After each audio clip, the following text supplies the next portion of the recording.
Let's get started, gang. Can those in the back that would like to grab a seat, come on, grab a seat. We'll get started. Hate to break this party up. It's like too much fun.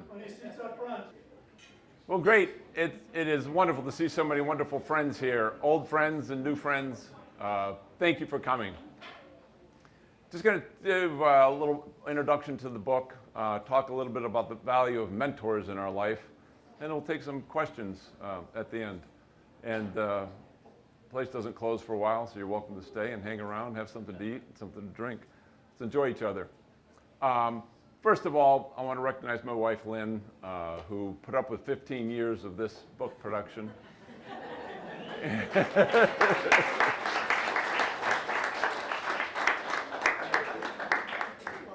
And Mary Walker, one of our team that helped that really is instrumental in what this book is about and helping put that together.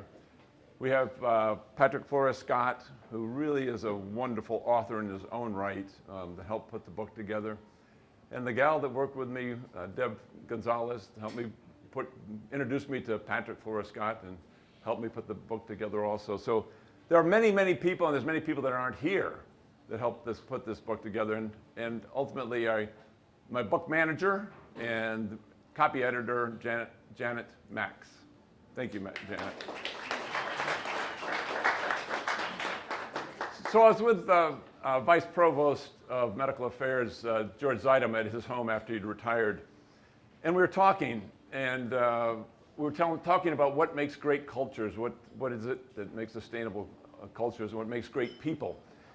And George said, Fritz, your stories are too incredible. You've got to write a book. And I thought, you know, I do feel like there's so much here that could be told.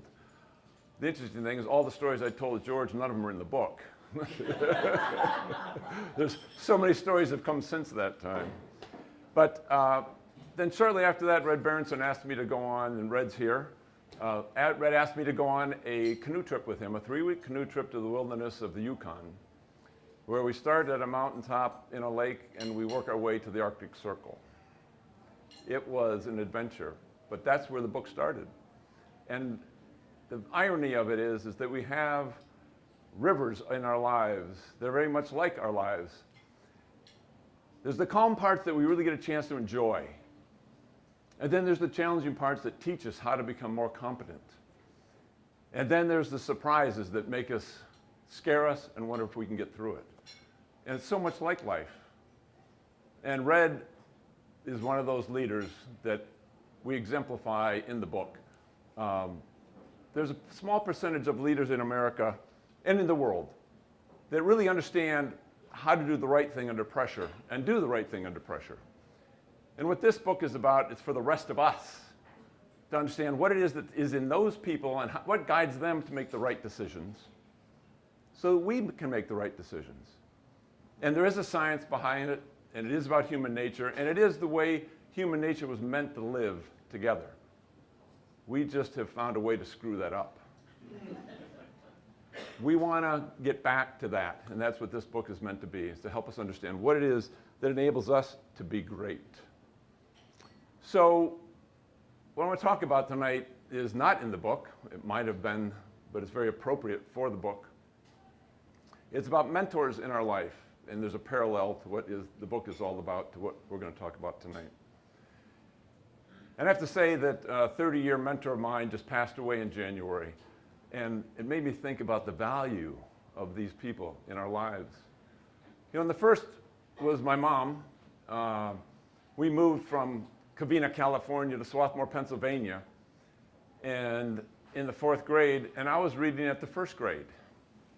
And they wanted to put me back into the 2nd grade. My parents said, you can't do that. He's the biggest kid in his class. So my mom worked with me every day after school. I had to go home after school every day and study and study and study before I could go out and play. And she would write on our Formica top table what I was saying, because I didn't have the ability to put it down in words. And she'd write it down for me, then I'd copy it and turn it in. Turns out, I'm sure I was dyslexic. We have a son that's dyslexic, and his mannerisms are very much the way mine were at that time. She'd say to me, I can see you being president of the United States someday. And then a dad who was gone Monday through Friday, and he came home one day, and wanted to know how the football practice was going with the high school team. I said, Dad, I didn't go out for football. He said, what do you mean? I said, Dad, I was second team on the junior high school team. And they won the state championship last year. I can't make that team. And he said, Fritz, you go get your hair cut. Go see that coach. And you try. You will never fail to try, but you can fail trying. And so those lessons stuck with me. And then there was Bo Schembecker that came into my life I came under Bump Elliott. I love Bump Elliott. He was a wonderful gentleman, and then this crazy man came in. Bo was wild, but he was so right. And he was so on target. And he was one of those gifted people that knew the right thing to do. I was very fortunate that I got a chance then to work for him. Bo called me up when I was working in New York City. We were in Connecticut. My office was in New York City. He said, Fritz, I hear you're thinking about leaving the consulting business in New York City. I said, yes. He said, Fritz, football's becoming a business. I want a whistle around my neck. I want you to run the business. So I came back and did that. And it was wonderful to come back. And in the book, you'll see in the first day I went to work for Bo, it was different. I experienced something I'd never experienced before. I said, this is the way life is meant to be lived, and we live a purposeful life. This is different. I've never experienced this anyplace else, but this feels right. Bo did the right things, and the thing is, especially under pressure, he did the right things. And that's when it really counts. We tell the testimony of a man. My final mentor is Don McMillan, a man that I got introduced to more than 30 years ago. And I can tell you that he is one of the most gifted people. He would read a couple books a week. I'd get 5 emails from him a week, probably 3 phone calls. He cared so much about me and my development. It was remarkable. It was like Bo. They saw something in you that you didn't see in yourself. And one of the things we find out about mentors is that they see something that you can do that you don't even know you can do. And we need them. They're like those river guides that take us down the river. When it gets a little bit tough, they coach us and teach us how to be prepared the next time. Even how to react under pressure when the big challenges come. These mentors are valuable. And Don was a guy that I'll miss greatly. What you will read about a lot is what he taught me. It's about human nature. It's about how we treat people. How do we treat each other? Why do we do what we do? Not only why do we do what we do, but why do we do what we do the way we do it?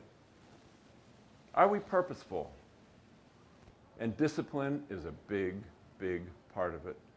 And it's why so many people don't follow and aren't able to capitalize on becoming all that they can be because they don't have the discipline to honor who they're trying to become and who they could become, or believe that they don't have all the answers and could be something more.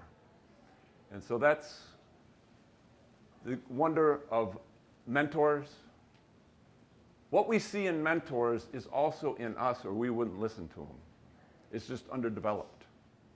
It's not developed yet. Why it resonates and these mentors are so meaningful to us is because what is in them we want in ourselves. And it is there, it's just not fully developed yet. But over time, it can get better and get better and get better. I have an email from Don McMillan. I probably have 800 unopened.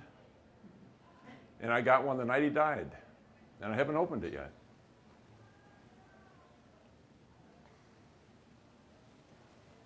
I don't want that to end.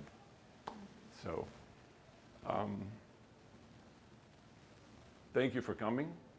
I will open it up to questions, and I want to say thank you to everyone in this room. You mean so much to me. Thank you for being here.